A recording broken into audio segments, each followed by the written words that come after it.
കർത്തൃനാമത്തിൽ എന്നെ കാണുന്ന എല്ലാവരെയും വന്ദനം ചെയ്യുന്നു. ഞാൻ ഈ വീഡിയോയുമായിട്ട് നിങ്ങളുടെ മുമ്പിൽ കടന്നു വരുന്ന ഉദ്ദേശം, കഴിഞ്ഞ ചില ദിവസങ്ങൾക്ക് മുമ്പിട്ട് ഹല്ലേലൂയ യൂട്യൂബ് ചാനലിൽ കർത്തൃദാസൻ പാസ്റ്റർ KC ജോൺ കൊടുത്ത ഇന്റർവ്യൂവിന്റെ ഒരു ഭാഗം ആളുകൾ ചോദ്യങ്ങളുമായിട്ട് സോഷ്യൽ മീഡിയയിലും എൻ്റെ അടുത്ത് പേഴ്സണലായിട്ടും ഒക്കെ വരികയും കാണുകയും ചെയ്തതുകൊണ്ട് പെന്തക്കോസ്തിന്റെ 3ാം തലമുറയായിരിക്കുന്ന ഞാൻ ഫസ്റ്റ് ജനറേഷന്റെയും സെക്കൻഡ് ജനറേഷന്റെ ഒക്കെ ദൈവം അവരെ രക്ഷയിലേക്ക് കൊണ്ടുവന്നതും അവരുടെ അനുഭവങ്ങളും അവരുടെ എക്സ്പീരിയൻസുകളും ഒക്കെ കേൾക്കുവാനും കാണുവാനും ഒക്കെ എൻ്റെ ചെറുപ്രായത്തിൽ എനിക്ക് ഇടയായി തീർന്നിട്ടുണ്ട്. ഇപ്പോഴത്തെ തലമുറയിൽ എങ്ങനെയാണ് കാര്യങ്ങൾ ചെയ്യുന്നതുകൊണ്ടും ഞാൻ കണ്ടുകൊണ്ടിരിക്കുന്നു. വരുന്ന തലമുറയും എങ്ങനെയാണെന്ന് കണ്ടുകൊണ്ടിരിക്കുകയാണ്. പ്രിയ കർത്തദാസൻ പറയുകയുണ്ടായി, പുതിയ നിയമത്തിനകത്ത് യേശുക്രിസ്തു അപ്പോസ്തലന്മാരോ ആഭരണം ധരിക്കണ്ട എന്നൊരു ഉപദേശം പഠിപ്പിക്കുന്നില്ലെന്നുള്ള കാര്യം പറയുകയുണ്ടായി. അത് തിരുവചനത്തിന്റെ അടിസ്ഥാനത്തിൽ 100% ദൈവദാസൻ പറഞ്ഞ കാര്യം വളരെ ശരിയാണ്. എന്നാൽ ഇന്നത്തെ പെന്തക്കോസ്ത് തലമുറയ്ക്കകത്ത് ആ ഒരു കാര്യം കേട്ട് കഴിഞ്ഞപ്പോൾ പലരും കൺഫ്യൂസ്ഡ് ആയി, പലരും പല ക്വസ്റ്റ്യനുകൾ റേസ് ചെയ്യാൻ പറ്റത്തക്ക രീതിയിൽ അവർ ചോദ്യങ്ങൾ ചോദിച്ചുകൊണ്ടിരിക്കുകയാണ്. എന്തുകൊണ്ടാണ് ഒരു ലീഡർഷിപ്പിലിരിക്കുന്ന ദൈവദാസൻ ഇത്രയും നാളും അത് പറയാതിരുന്നത്? അല്ലെങ്കിൽ എന്തുകൊണ്ടാണ് ഒരു ഫ്രീഡം ദൈവസഭയ്ക്കകത്ത് ഇല്ലാതിരുന്നത്? ഞാൻ അതിന് എന്റെ കാഴ്ചപ്പാടിൽ നിന്നുകൊണ്ട്, എന്റെ വ്യൂവിൽ നിന്നുകൊണ്ട് ഒരു മറുപടി പറയുവാൻ ഞാൻ ആഗ്രഹിക്കുകയാണ്. ഇത് ആരെങ്കിലും വിമർശിക്കുവാനോ അല്ലെങ്കിൽ ആരെങ്കിലും തരം താഴ്ത്തി കാണിക്കുവാനോ ഏതെങ്കിലും നെഗറ്റീവ് കാര്യങ്ങളോ പറയുവാനല്ല. എന്റെ ഒരു കാഴ്ചപ്പാട് പ്രിയ കർത്തൃദാസൻ പറഞ്ഞ ആ വിഷയത്തോടനുബന്ധിച്ച് ഞാൻ ഷെയർ ചെയ്യുവാൻ ആഗ്രഹിക്കുകയാണ്. കേരളത്തിന്റെ അങ്ങോളം ഇങ്ങോളമുള്ള മാതാപിതാക്കന്മാർക്ക് പെന്തക്കോസ്തിൻ തുടക്കത്തിൽ അവരോട് ദൈവം ഇടപെട്ട അനുഭവങ്ങൾ ഓരോരുത്തർക്കും വ്യത്യസ്തമായിട്ടുള്ള അനുഭവങ്ങളാണ്. ഞാൻ എൻ്റെ ഗ്രാൻഡ് മദറിന്റെ ഒരു അനുഭവം പറയാൻ ആഗ്രഹിക്കുകയാണ്. 17ാമത്തെ 18ാമത്തെ വയസ്സിലാണ് താൻ വിവാഹം കഴിച്ച് ഭവനത്തിലേക്ക് കടന്നു വരുന്നത്. ഞങ്ങളുടെ ആ പ്രദേശത്ത് ഒരു പെന്തക്കോസ്തുകാരും ഒരു പെന്തക്കോസ് പ്രസ്ഥാനങ്ങളും ഇല്ല ആ ഗ്രാമത്തിൽ. എന്നാൽ അവർ ഓർത്തഡോക്സ് പാരമ്പര്യത്തിൽ നിൽക്കുന്ന ഫാമിലിയാണ് എൻ്റെ ഗ്രാൻഡ് മദറിന്റെ ഫാമിലി. എന്നാൽ ഒരു രാത്രി താൻ വളരെ നിരാശനായി ദുഃഖിതനായി ആ റൂമിൽ ഒറ്റയ്ക്കായിരിക്കുന്ന സമയത്ത് ഒരു രാത്രി താനൊരു ശബ്ദം കേൾക്കുകയാണ്, ഞാൻ നിന്നെ സൗഖ്യമാക്കുന്ന യേശുവാകുന്നു, ഞാൻ നിന്നെ സൗഖ്യമാക്കിയാൽ നീ എനിക്ക് വേണ്ടി എന്ത് ചെയ്യും? ആ ശബ്ദത്തിന് മുൻപാകെ താൻ ഭയപ്പെട്ടു പോയി. തന്റെ റൂമിൽ ആരെയും കാണുന്നില്ല. എന്നാൽ ആ ശബ്ദത്തിന് മുമ്പിൽ താൻ സറണ്ടർ ചെയ്തു. അങ്ങനെ എനിക്കൊരു സൗഖ്യം ലഭിച്ചാൽ അവിടുന്ന് എന്ത് കൽപ്പിച്ചാലും ഞാനത് ചെയ്യും. ആ രാത്രി യേശു അത്ഭുതകരമായി എൻ്റെ ഗ്രാൻഡ് മദറിനെ സൗഖ്യമാക്കി. അടുത്ത ശബ്ദം ഇപ്രകാരമാണ്, എൻ്റെ പുറകാലെ വരിക. ആ ശബ്ദത്തിന്റെ പുറകാലെ താൻ മുൻപോട്ട് സ്റ്റെപ്പുകൾ വെച്ചപ്പോൾ യേശുവുമായിട്ടുള്ള ബന്ധത്തിനകത്ത് തന്റെ കഴുത്തിൽ കടന്നത്, തന്റെ കാതിൽ കടന്ന സ്വർണം, കയ്യിൽ കടന്നത്, കാലിൽ കടന്നത് എല്ലാം താൻ ഉപേക്ഷിച്ചു. എനിക്ക് എല്ലാത്തിനെക്കാട്ടിലും വലുത് എന്നെ സൗഖ്യമാക്കിയ യേശുവാണ്. ആ യേശുവിന് വേണ്ടി ജീവിക്കാൻ താൻ സമർപ്പിക്കുകയുണ്ടായി. അത് ആരോടും ചോദിച്ചില്ല. തന്റെ സ്വന്തം ഹസ്ബൻഡിനോട് ചോദിച്ചില്ല, വീട്ടിലുള്ളവരോട് ചോദിച്ചില്ല. 18-19 വയസ്സ് പ്രായമുള്ള ഒരു യങ് ലേഡിയാണ്.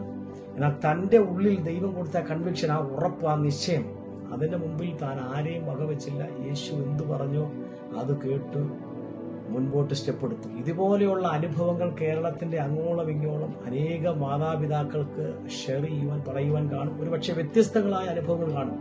എന്നാൽ അവരുടെ അനുഭവങ്ങൾ അത് വളരെ വിലപ്പെട്ടതാണ്. അവര് യേശുവിന്റെ പുറകാലെ ഇറങ്ങി തിരിച്ചപ്പോൾ ഒരു സിമ്പിൾ ലൈഫ് മതി. ഇതിനേക്കാൾ അന്നത്തെ കാലഘട്ടം അറിയാമല്ലോ, വളരെ ബുദ്ധിമുട്ടും വളരെ പ്രയാസമുള്ളതാണ്. എന്നാൽ അവർ കടന്നു വന്ന പാരമ്പര്യങ്ങളെ വിട്ട് എല്ലാത്തിലുപരി ഞങ്ങളുടെ ആ നാട്ടിൽ ഒരു പെന്തക്കോസ്തുകാരും ഇല്ല, ഒരാൾക്കാരും ഇല്ല ഇതൊന്നും പറഞ്ഞു കൊടുക്കാനോ ഗ്രഹിപ്പിക്കാനോ ഒന്നും. എന്നാൽ താനൊരു തീരുമാനമെടുത്തു, ഇനി മുതൽ ജീവിക്കുന്ന യേശുവിന് വേണ്ടി മാത്രം. അതുകൊണ്ട് ഇതെല്ലാം ഞാൻ ഉപേക്ഷിക്കുന്നു. Simple life തിരഞ്ഞെടുക്കുകയുണ്ടായി.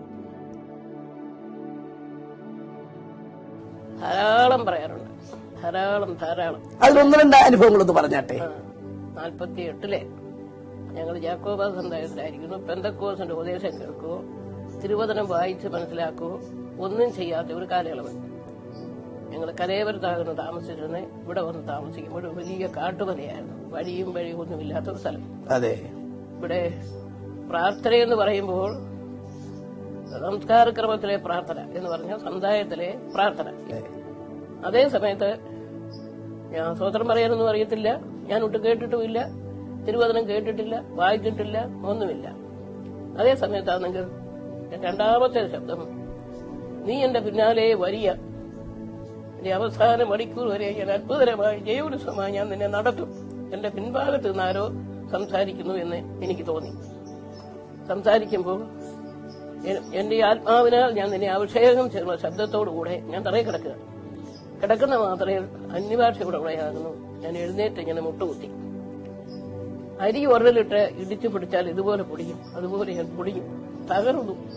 എന്തു പറയണമെന്ന് അറിയാൻ പാടില്ലാതിരിക്കുമ്പോഴാണ് കർത്താവ് പറയുന്നത്, പ്രവചന ആത്മാവിനാൽ ഞാൻ നിന്നെ മുദ്രയിട്ടിരിക്കുന്നു. അത് നീ വിശ്വസ്തയോടെ നിലനിന്ന നിന്റെ അവസാന മണിക്കൂർ വരെ ഞാൻ തിരിച്ചെടുക്കയില്ല. എന്റെ വയലി ധാരാളമുണ്ട്, നീ പറക്കി ഭക്ഷിച്ചോ. പറക്കി ഭക്ഷിക്കാനൊക്കെ പറയുമ്പോൾ എന്താ, അന്നത്തെ കാലത്ത് യാതൊരു അറിവും സന്ദർഭങ്ങളില്ല. അന്യപാട് സംസാരിച്ച് പ്രവചനമായി എന്റെ പിതാവിനോട് സംസാരിച്ചു. എന്റെ 75-ാമത്തെ വയസ്സിൽ രക്ഷിക്കപ്പെട്ട് സ്നാനപ്പെട്ട് ഞാൻ നിന്നെ പെന്തക്കോസിന്റെ സത്യത്തിലേക്ക് കൊണ്ടുവരുന്നു. പെന്തക്കോസിന്റെ സത്യമെന്ന് പരിശുദ്ധാത്മാവ് എന്റെ നാവിൽ കൂടെ വിളിച്ചു പറയുമ്പോൾ പെന്തക്കോസ് വരെ ഞങ്ങൾ കണ്ടിട്ടില്ല. അങ്ങനെ പെന്തക്കോസ് ഒരു കൂട്ടായ്മ ഉണ്ടെന്ന് അറിഞ്ഞുകൂടാ. കണ്ടിട്ടുമില്ല, കേട്ടിട്ടുമില്ല, അറിഞ്ഞിട്ടുമില്ല. ഈ പ്രദേശം ആരുമില്ല. അങ്ങനെ ശിവക്ഷാനം കേട്ട ഒരൊറ്റ കുഞ്ഞു പോലും ഈ പ്രദേശം ഇല്ലാത്ത ഒരു സമയത്താകുന്നു. എന്റെ ഗ്രാൻഡ് മദറിനുള്ള ഈ അനുഭവം അത് എന്റെ ഗ്രാൻഡ് മദറിന്റെ ചോയ്സ് ആയിരുന്നു. യേശു അല്ലെങ്കിൽ പ്രത്യേകിച്ച് പറയുകയോ ഈ ഓർണമെന്റ്സ് എല്ലാം ഊരണമെന്ന് പറയുമോ ഒന്നും അങ്ങനെ ഉണ്ടായില്ല. പക്ഷെ യേശുവായിട്ടുള്ള ബന്ധത്തിൽ തനിക്ക് ലഭിച്ച ആ പരിശുദ്ധാത്മാവോടുള്ള കൺവിക്ഷനകത്ത് താൻ തീരുമാനിക്കുകയുണ്ടായി, എന്റെ ചോയ്സാണ് ഇതെല്ലാം സിമ്പിൾ ലൈഫിലേക്ക് പോകുന്നുള്ളത്. എന്നാൽ ഇന്നത്തെ കാലത്ത് പല ജനറേഷൻ ആളുകളും പല ആളുകളും പറയുകയുണ്ടായി, ഞങ്ങളെ ഫോഴ്സ്ഫുള്ളി ഇതെല്ലാം ഊരിപ്പിച്ചു. കാരണം ഒരു തലമുറയ്ക്കുണ്ടായ അനുഭവം ഈ തലമുറയ്ക്കില്ല. അത് മാത്രമല്ല, അവർ പറയുന്നത് ബൈബിളിനകത്ത് ഇതൊന്നും പറഞ്ഞിട്ടില്ലല്ലോ. മനസ്സിലാക്കണം, പിതാക്കന്മാർക്ക് ലഭിച്ച നല്ല ആ അനുഭവം അവർ അവരുടെ തലമുറയ്ക്ക് പറഞ്ഞു കൊടുത്തു. ആ ലെഗസി ആ അടുത്ത ജനറേഷൻ അവർ പകർന്നു കൊടുത്തു. അതിൽ നാം സന്തോഷിക്കുന്നു. എന്നാൽ കാലാകാലങ്ങൾ കഴിഞ്ഞു വന്നപ്പോൾ പുതിയ ജനറേഷൻ പറയുന്ന, അല്ലെങ്കിൽ 3, 4, 5, 6 തലമുറയുള്ള ജനറേഷൻസ് പറയുന്നത് ഇതൊന്നും ബൈബിളിനകത്തില്ല, ഇതൊന്നും അതിന്റെ ആവശ്യമില്ല. ഒത്തിരി കംപ്ലൈന്റുകൾ, ഒത്തിരി ഈ വിഷയങ്ങൾ കേൾക്കുമ്പോൾ അവരുടെ മൈൻഡ് ഒത്തിരി ട്രിഗർ ആകുന്നു. ഒത്തിരി ആർഗ്യുമെന്റുകൾ നടക്കുന്നു. ഇതൊക്കെ ശരിയല്ലല്ലോ, പിന്നെ എന്തുകൊണ്ട് ഞങ്ങളെ ഫോഴ്സ്ഫുള്ളി ഊരിച്ചു.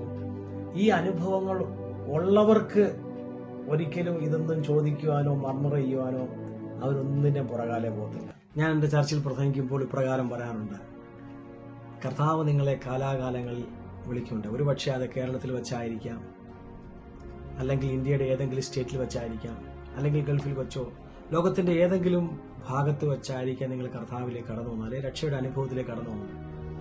എന്നാൽ നിങ്ങൾ അന്ന് എടുത്തൊരു തീരുമാനമുണ്ട് യേശുവുമായിട്ടുള്ള ബന്ധത്തിൽ. ഒരു സഭയായിട്ടോ ഒരു പാസ്റ്ററുമായിട്ടോ എടുത്ത ബന്ധമല്ല, യേശുവുമായിട്ട് നിങ്ങളുടെ വ്യക്തിപരമായ ആ വിഷയത്തിന് മുമ്പിൽ നിങ്ങൾ രക്ഷയുടെ അനുഭവത്തിലേക്ക് കടന്നു വന്നപ്പോൾ നിങ്ങളെടുത്ത ആ തീരുമാനത്തിൽ അന്ത്യം വരെ ഉറച്ചു നിൽക്കണമെന്ന് ഞാൻ എൻ്റെ സഭയിൽ പ്രസംഗിക്കുമ്പോൾ മൾട്ടിപ്പിൾ ടൈംസ് അത് ഓർമ്മിപ്പിക്കാറുണ്ട്. ഈ ലോകത്തിൽ കാണുന്ന മാറ്റങ്ങൾ, ഒത്തിരി ചോദ്യങ്ങൾ, ഒത്തിരി ഡിസ്ട്രാക്ഷൻ കടന്നു വരുമ്പോൾ നമ്മുടെ വിശ്വാസമൊക്കെ പലയിടത്തും ഇങ്ങനെ ഒരയാറുണ്ട്, അല്ലെങ്കിൽ ചാഞ്ചാടാറുണ്ട്. അപ്പോസ്തലനായ പൗലോസ് പറഞ്ഞ പോലെ ഈ ലോകത്തിൽ കാണുന്ന എല്ലാത്തിലും നാം ശ്രദ്ധ കൊടുക്കുകയാണെങ്കിൽ നമ്മുടെ ഫെയ്ത്തിൽ ഒത്തിരി ഡിസ്ട്രാക്ഷൻ സംഭവിക്കും. നമ്മുടെ യാത്രയിൽ, ക്രിസ്തുവുമായിട്ടുള്ള ബന്ധത്തിലുള്ള യാത്രയിൽ ഒത്തിരി ഡിസ്ട്രാക്ഷൻ സംഭവിച്ച് നമ്മൾ പിന്മാറിപ്പോകാൻ സാധ്യതയുണ്ട്, ഈ കേൾക്കുന്ന എല്ലാത്തിൻ്റെയും പുറകാലെ പോവുകയാണെങ്കിൽ. എന്നാൽ എന്താണോ നിങ്ങൾ ക്രിസ്തുവിൽ നിന്ന് പ്രാപിച്ചത് അത് നിങ്ങളുടെ ജീവിതയാത്രയിൽ പിന്തുടരുവാനും അതിൽ ഉറച്ചു നിൽക്കുവാനും സർവശക്തനായ ദൈവം നിങ്ങളെ ബലപ്പെടുത്തട്ടെ. നിങ്ങൾ എന്തെങ്കിലും കാര്യങ്ങൾ എഴുതുകയോ പറയുകയോ ചെയ്തതിനു മുമ്പ് 2 പ്രാവശ്യം തിങ്ക് ചെയ്തിട്ട് ഞാൻ യേശുവുമായിട്ടുള്ള ബന്ധത്തിൽ എങ്ങനെയാണെന്നുള്ള കാര്യം ഉറപ്പുവരുത്തിക്കൊണ്ട് മറ്റുള്ളവരോട് സംസാരിപ്പാൻ ദൈവം നിങ്ങളെ ബലപ്പെടുത്തട്ടെ. ഞാൻ എൻ്റെ വാക്ക് വെച്ചിരിക്കുന്നു.